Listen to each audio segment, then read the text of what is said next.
Hey, Teresa, I'm great. Great to see you. I'm so happy you're here. This is Mike Hoffman, who is from Chicago, and he and I have done any number of things together, but that's just a part of what Mike does. He's kind of a force of nature. So, Mike, why don't you tell people a little bit about yourself, and then we'll start going into your story. Well, sure. Well, first off, thank you, Teresa, for uh, giving us this opportunity to tell our Catholic story.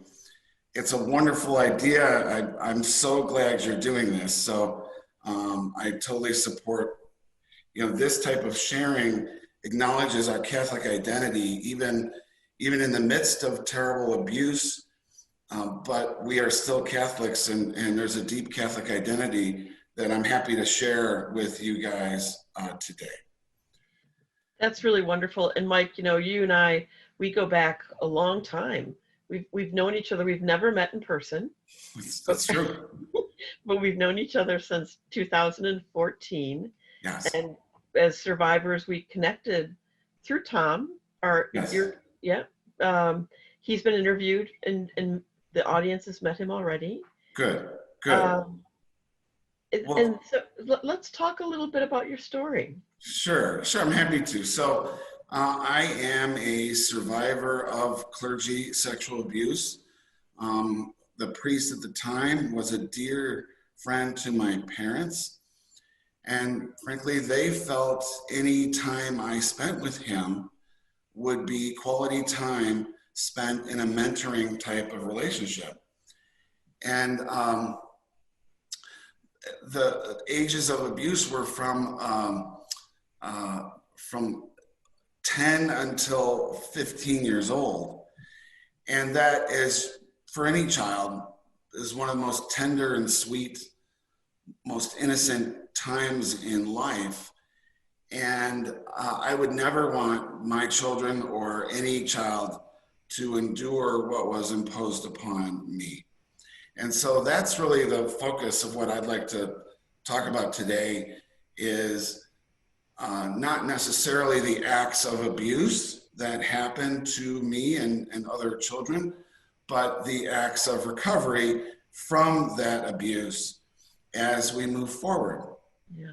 And so I shared my story with my wife, Kathy. So at the time we were married about 12 years, and my coping mechanism of dealing with that abuse and a destructive relationship and the complexities of that relationship with my abuser and with the relationship that my abuser had with my parents. Yeah. My coping mechanism was to keep all of that inside. And so I kept all of that inside for approximately 30 years until I felt loved at home and supported at home. And I was able to finally let in the total loss of my youth, which I had kind of normalized. I thought the anxiety and difficulties I was experiencing was my normal. And so wanting to live a happy and healthy life and a full and a rich life with my family and knowing that something was wrong, I finally let this out. And I finally told my wife my story of childhood sexual abuse. And I'll be honest with you, Teresa, I was anxious about doing that. I was anxious that this kind of a sick and depraved story in introducing that into my marriage would change my marriage, which I didn't want that to happen at all. I'm healthy, my family's healthy, I have a beautiful wife and children. We have a wonderful home. I have a great job. I've got great friends and my family's great. All these other things were great. And yet here's this story that I was holding inside. And so I did finally tell her, and it's that moment of heart-wrenching anguish, tears and my heart was pounding and my hands were shaking. And I finally told my wife my story of childhood sexual abuse. And so she, of course, did not respond in any kind of negative way or any kind of unsupportive way. She responded to me with total compassion and love and understanding how hard that was to express myself on that issue. And so from that moment, I call that healing begins at home. And I would encourage any survivor of abuse to trust their spouse or loved one or other family member, trust them enough to tell them your story after all these years. And I was able to do that, and I encourage anybody to do that. From that moment, I can see a line in the sand in my life. From that moment, I can say that I have less anxiety. I have a fuller and a richer life. And thank God that I could tell my wife my story. I do consider God's grace to be amongst us at that time. Yeah. And so from there, since, and you know this, Teresa, we're active at our parish, St. Mary of the Woods, which is in the northwest side of Chicago. From there, I felt like, gosh, if I can, to keep being active and to keep having an open heart in the life of our parish and with our friends and family, and all of our children's sacraments were celebrated at the parish, and a significant part of our married lives are at this parish. To keep that going, I felt strongly that I had to tell our pastor of our parish at the time, Father Greg Sakowitz. And I'm a lector at our parish, and I was on our athletic board, and I had done a lot of good work with Father Greg. But I hope the viewers can understand that there was some anxiety in reaching out to my current parish priest, that I was sexually abused by my Catholic priest when I was a little boy. You know, how, even though I trust Father Greg, how would Father Greg respond to that story?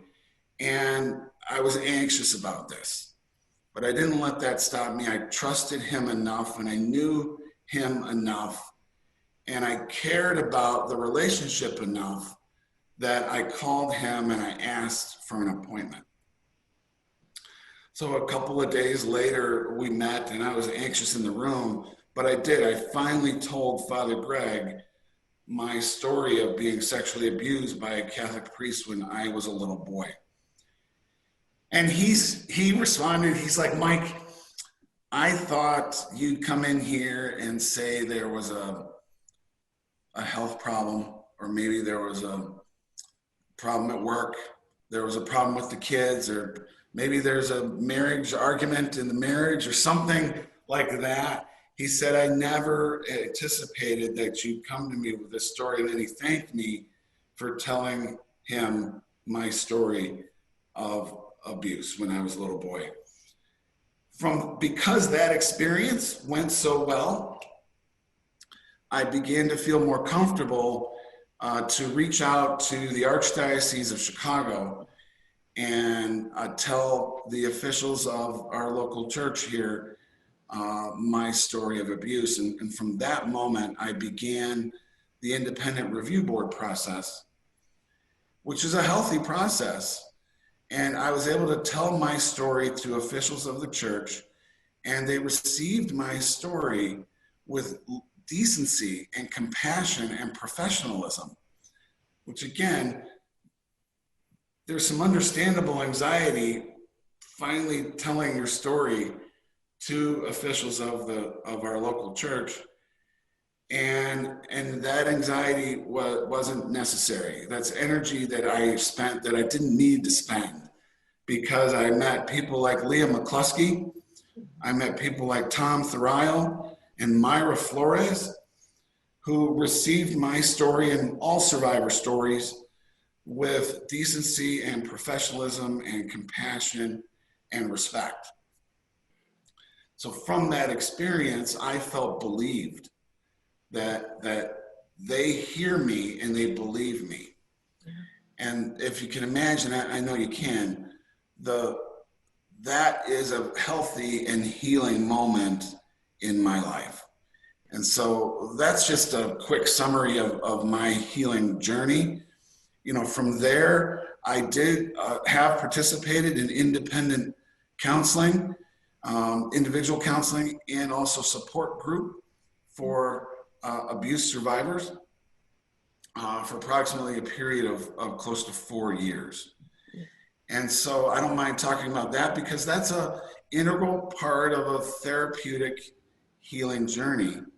And again, I would encourage all survivors to trust a counselor enough to share that story, your most terrible story, and to feel it. And I can say that I'm a better person for going to counseling and participating in support group. Yeah. So I hope I gave your viewers a little oversee on my healing journey. Listen, Mike, it's always inspiring to hear it and to know what you went through. And you speak of it with heart but matter of factly, where I know as you're talking about each of those moments of anxiety, hands sweating before you tell somebody, and it making all the difference, whether they shame you or whether they just accept you. And that's very, it's just beautiful to hear. I can't hear it. The heck with the audience. I'm finding it really wonderful. But I also will say a lot of people have gone through bringing the news to their diocese, let's say before the Independent Review Board existed or was set up and really working.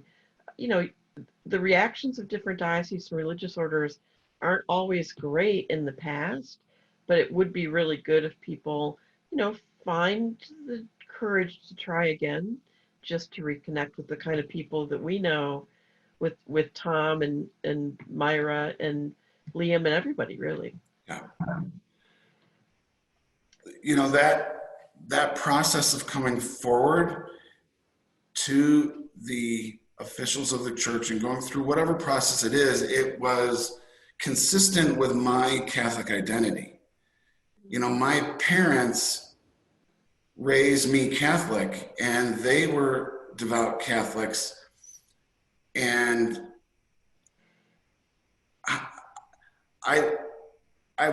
they raised me in such a way that I would want to make it right. So if there's something clearly wrong, and the abuse that I endured and many other children have endured is obviously clearly wrong, let's work to make it better. Yeah. That's how my parents raised me, and that's what I'm trying to do now. And so, part of telling our Catholic story, I have to talk about my parents and how I was raised.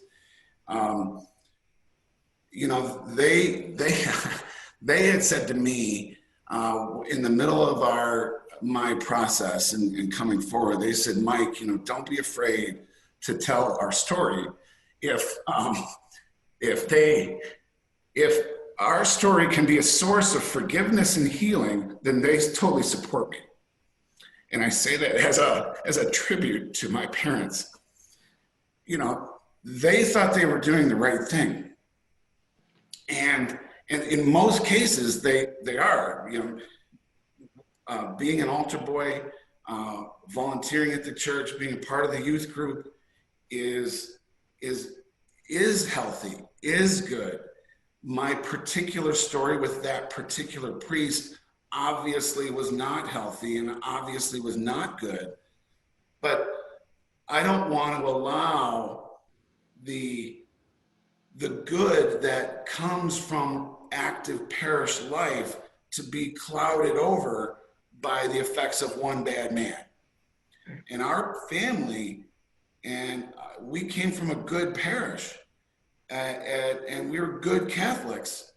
And so I want to make that distinction, because the abuse happened to me and other children doesn't mean I walk away from the church. And many viewers kind of relate better to an abuse survivor that walks away from the church. They can understand that. But I challenge that person. Think about how I was raised. Think about my Catholic identity. I call it my Catholic heritage. Why would I abandon my own heritage? I'm not going to do it. So it might be easier for others to relate to someone, an abuse survivor who walks away. That's not going to be me. Well, that's for sure with you. And it's another wonderful thing where we, in 2014, were really the basis of our friendship was sort of noodling through. Well, here's another survivor that didn't leave and feels strongly too. Yeah. But how do you do that and also honor all the people that can't come or haven't yet found a way to be safe? And then that brings me to your life mission. I mean, you've done a lot of things because you're Catholic in terms of trying to make this right. But in your heart of hearts, above all things, you've done a lot to protect children. You've devoted a lot of your free time to bringing awareness to child abuse and to asking people to be mindful of abusers, keep children safe. Certainly, of course, if they're priests, but everywhere in the world. So can you talk a little bit about the different things you've done over in the diocese and beyond? Sure, of course. So thank you for asking about that. It's I am the most recent past president of Prevent Child Abuse Illinois, and I joined Prevent Child Abuse Illinois because it was healthy and healing for me to know those child abuse prevention experts, and to know that even though I didn't have at my school growing up, and my parents didn't have these resources when they were younger and I was younger, and our school and our community did not have those resources, it's very healthy and healing and therapeutic for us, me personally, but all of us, to know that we have those resources now. And to know that those resources and that expertise is being put into place at Catholic schools and all schools, and athletic programs in the Catholic parish, but all athletic programs, wherever children are, to know that those children are going to be far safer than I was when I was a little boy. And that being a part of that has been an integral part of my healing journey. Mm-hmm. And so it's been a joy and a pleasure to learn from those child abuse prevention specialists from Prevent Child Abuse Illinois. It's a part of a fantastic network of Prevent Child Abuse America. And one of the key things, Teresa, that I have focused on, which I find great joy in doing, is the pinwheel for child abuse prevention. So we sponsor, and I don't have a pinwheel with me, Teresa. I know, I was regretting not bringing one for you. I wish I did, and you can put a picture up. There's pictures of me holding a pinwheel. Now the pinwheel is the national symbol of child abuse prevention efforts. And you know what it does? It gives us, it's a method or a tool that allows us to talk about what good childhood should be and can be. It is not, we don't talk about the abuse that's imposed upon children. We talk about good childhoods and healthy families and good communication. And the pinwheel, which represents the joy and the innocence and the fun that should be the experience of all children, that's what we focus on. And with that, we can bring together children and adults and teachers and abuse survivors and priests and principals and staff. We can bring all people together in a prayer service where we can sing and pray together about the dignity and the love that should be expressed for all of God's children. It's one of the greatest days in my life, the pinwheel prayer service here in the Archdiocese of Chicago. We recently celebrated our 9th annual event, and it's one of the most joyous and hope-filled events that you're ever gonna see. You know, what's really beautiful about it, it does happen every year. You get very happy around that time. Basically, anywhere we send Mike, he comes with about 100 pinwheels, just so people understand. Wherever you No, no, go, a whatever you thousand do. pinwheels. There's a Sorry, thousand pinwheels in my garage. are there 1,000 pinwheels? Yes, there are. I want a photo. I really do. But the other part of it is that and the thing that's beautiful about the prayer services that you hold, it's when you think about children going to a prayer service and it's about child abuse, you're going to scare the kids. But you've been really wonderful about these uplifting prayer services where children feel an entire parish gathering to care and to say, we uphold your dignity. We love whatever you're going to be. We love your talent. The affirming messages that children can get, especially when you think, I hate to say this, but there are children in the world right now being abused, but to have parishes praying for kids, welcoming all kids, there are such healing messages there that'll last a lifetime. It's wonderful the leadership you take. Well, I totally agree with that. So we then plant the pinwheels in the ground of the church and the school. And so we leave those pinwheels as a dramatic visual public display of support that you're going to be safe on this campus. Yeah. And everybody knows it. And we're going to protect you. And so the priests who preach the homily at this prayer service, this isn't talking about the negativity of abuse. This is talking about the positivity of good childhoods. Yeah. And how the community is going to protect you and protect your dignity. And we're going to love you so you can thrive and grow the way God intended. It's a wonderful homily. It's a wonderful experience. I encourage everyone to look it up. I'd be happy to help anybody work on a pinwheel prayer service. And by the way, Mike has written a book of collection of ideas, suggestions, forms, and I'll make sure that arrives to all the people who are attending. And Mike is available to help you, as you can see. Yes. And now, Mike, I'm going to have to shock you, and we'll have to move on to other amazing things you've done. Fine. Can you start with maybe I guess it would be the healing garden and the healing mass, and then maybe Sure. anything else you want to throw in there. Sure, of course. It dates me now. So it's approximately in end of 2008 and the start of 2009.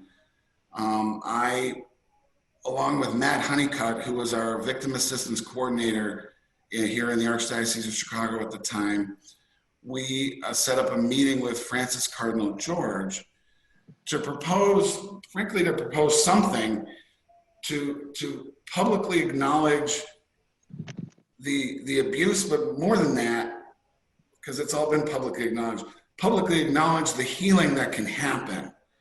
And so out of that idea with Francis Cardinal George, a committee was formed of 4 clergy sexual abuse survivors, 2 priests, and then staff from the Office for the Protection of Children and Youth. And from that committee process, which I participated in, we developed plans which Cardinal George approved to create a healing garden here in the Archdiocese of Chicago. And the healing garden is a beautiful, beautiful place, literally parked right in the middle of a vacated city street. So it's not hidden behind a church or anything. It's very visible, very transparent, very public, which is a part of our process. And it's very inviting when you walk up and you see a beautiful sculpture of the Holy Family, which was our inspiration of what a childhood needs to be. Have safe and loving environment like your parents, obviously Mary and Joseph, in this case of the Holy Family, growing up in that environment, and that's how God intended. And the abuse does rip that apart. So we want to have an inspiration of what we want it to be and what it can and should be. And then there are passages from the Dallas Charter talking about the ministry of reconciliation, which is very important to me and many others, that it's an ongoing ministry. Like what we're doing here today, Teresa, it's ongoing outreach to heal wounds caused by clergy abuse of children. There's a beautiful quote in the book of Job that was offered to our committee um, from an abuse survivor. It talks about resilience from the book of Job, and it's actually absolutely beautiful. There's our vision statement. There's a message from Cardinal George. There's a beautiful prayer from the Sisters of the Holy Family of Nazareth. It's a fantastic space in the middle of downtown Chicago, where you can breathe and you can pray and you can rest your weary heart. You can reflect and reconcile yourself to anything that may have happened to you. It's a beautiful space. And so what we did not want is to just create a healing garden and then have a dedication and then never go to it again. What we want is to now have annual events held at the Healing Garden, and that's what we do. So you had mentioned, Teresa, the annual Hope and Healing Mass. You know, this year we'll be celebrating that virtually, but it's our 9th annual Hope and Healing Mass. And every normal year, not in the pandemic, we've had a prayer service in the Healing Garden and other social time where we can talk with other survivors in the Healing Garden, and then have the Mass right in the church next door. It's been a fantastic, hopeful, and healing event each and every year, attended by approximately 60 or 70 people, so abuse survivors, family members, and other people who are concerned with healing in our church. I appreciate that support from Cardinal George, and now obviously Cardinal Supich is our cardinal now. That encouragement and support over all those many years, it's really been long-standing acknowledgement of the healing that is needed for abuse survivors, and I appreciate that support from the leadership. The beautiful part of the garden is beautiful, and the gatherings there are lovely. I do believe that once in a while a pinwheel shows up there too. Yes. Yeah. I pretty much think they show up anywhere you go. And then the other beauty of that, though, is that it was welcomed and has been watched over by 2 cardinals. Yes. And that there's support for people coming together. One of the things Spirit Fire does a lot is reminding Catholics everybody's heart's broken. We understand that it's not just survivors of abuse, not just our families who share with us the pain, but everybody's hurt. The clergy is hurt by this. There's not a survivor whose story doesn't include a good priest along the way or the wish for one. And in our case, there's multiple wonderful priests. Yeah. So, you know, Teresa, your work at Spirit Fire and our work together at the Healing Voices and other survivors who we work together with, what we've been able to do is bring people together over an issue that has torn many people apart. And so it's a joy and a pleasure to work with you on these issues, to restore what was lost to the truth of the abuse is kind of what we do together and at Spirit Fire, Healing Voices, and many other things we do together. And the beauty of it all, and I really appreciate this, is I will include links to all the different things you've mentioned underneath this video so people can link straight through. But as we close up everything, what would be something you would say to survivors and to anybody really suffering from this? And when you and I and everybody at Spirit Fire tends to include clergy because we understand how they have been wounded with us. What would you say about healing from such a profound attack on identity, really? Well, sure. So, you know, everybody's healing journey is going to be unique. I have found comfort, especially during this pandemic, in speaking with and in Zooming with other abuse survivors, whether it's in this format here, Teresa, or whether it's in peace circles with other survivors done virtually. My personal preference is to get together in a peace circle, but we have to stay distant right now. but connecting with other survivors has been healthy and healing for me. I'm gonna imagine it's been healthy and healing for you. Yeah. And I would encourage survivors, even in a virtual format, you can turn off the video camera. All right, you can just stay, Yeah. separate and listen and participate on the phone and still feel a connection. It's a heartfelt connection. It's hard to do. It's hard to put your finger on what exactly it is, but that doesn't mean it's not there. It is there. And connecting with other survivors has been important for me in my ongoing efforts to heal. I would suggest that it would be helpful for other survivors of abuse, no matter who the perpetrator was, to connect with other survivors in this format, virtually or together, has been very helpful and healing to me. I would encourage others to do the same.